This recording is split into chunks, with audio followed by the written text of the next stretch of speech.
daawada ma kugu adag tahay ama ma ku dhibtay maadada loo yaqaan xisaabtu ama maths waynu wada ogsoonahay marka dugsiga hoose ama dugsiga sare la joogo xisaabtu waa wax aad u adag ardayduna ay aad u dhibsadaan in yar oo genius mooyaane haddaba maanta waxaan ku hayaa application ku sahlaya xisaabta isla markaana kaaga shaqeynaya layliskii ama exercise-kii lagu soo diray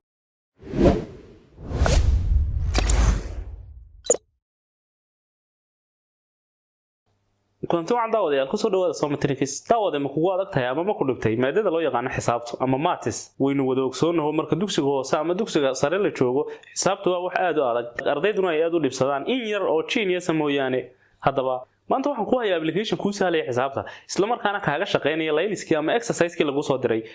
application kan magaciisa la yiraahdo Math Scanner wuxuu ku qabanayaa shaqo aad u muhiim ah isagoo ku furfuraya kaagana shaqeynaya laylisyadii ama exercise-kii lagu soo diray inkastoo aanay wacnayn in shaqo lagu diro adiga application ku qabtaa haddana waa uu ku fududeynayaa waxaana fahmi doontaa qaabka uu uga shaqeeyay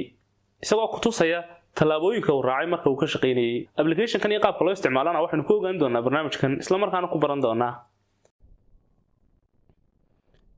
saynu u tijaabino application kan isla markaana u ogaano inuu shaqeynayo oo uu xisaabaha furfurayo waxaanu isticmaali doonaa warqadan waxaanu ku qori doonaa qalinkan kadib waxaanu qori doonaa xisaab isaga ayaana inooga shaqeyn doona xisaabta hadaba isla socod wanaagsan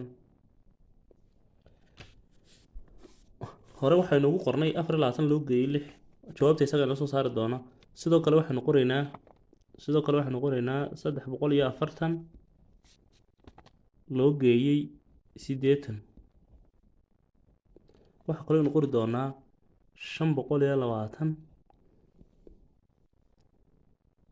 520 lagu dhuftay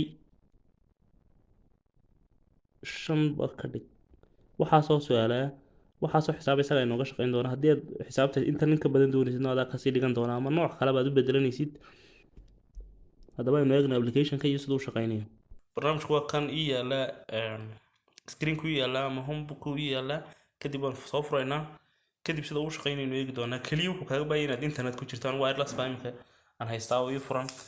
marka kaliya internet buu kaaga baahan yahay xisaabta hadda waa inuu inooga shaqeeyaa xisaabta kolba midba uu ka shaqeynaya asaasad ugu dhaweynaysa xisaabta halkaas aad ku beegaysaa kadibna buttonka kamarada ayaa taabanaysaa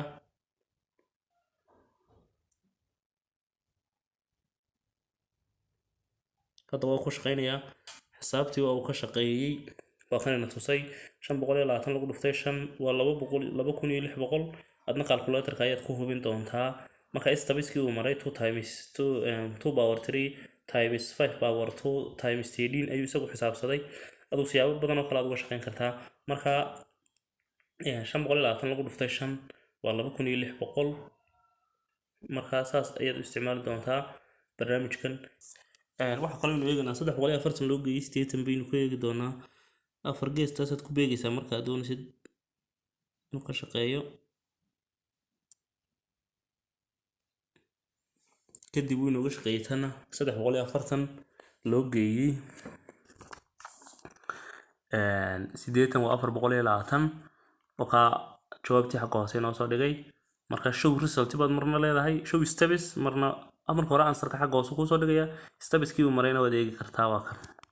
xisaabta saddexaad oo ugu dambaysa inoo hadhay waa 4 loo geeyay 6 waana 30 soo saaraa ayaynu eegi doonaa waa kan 4 loo geeyay 6 waa 30 saas ayuu barnaamijkan u shaqeynayaa marka saas aad u isticmaali doontaa insha Allah barnaamijka linkigiisana waxaan dhigay description-ka hoosaan ku dhigay oo ka soo download gareysan kartaa adoo mobilkaaga isticmaalaya marka aad baad u mahadsantihiin fadlan barnaamijka sii share garee si dad badan uga faa'iideystaan aad baad u mahadsantihiin daawadayaal fadlan haddii aad ka heshay muuqaalkan ha moogaan inaad la sii wadaagto asxaabtaada isla markaana aad muuqaalka like saarto wad mahadsantihiin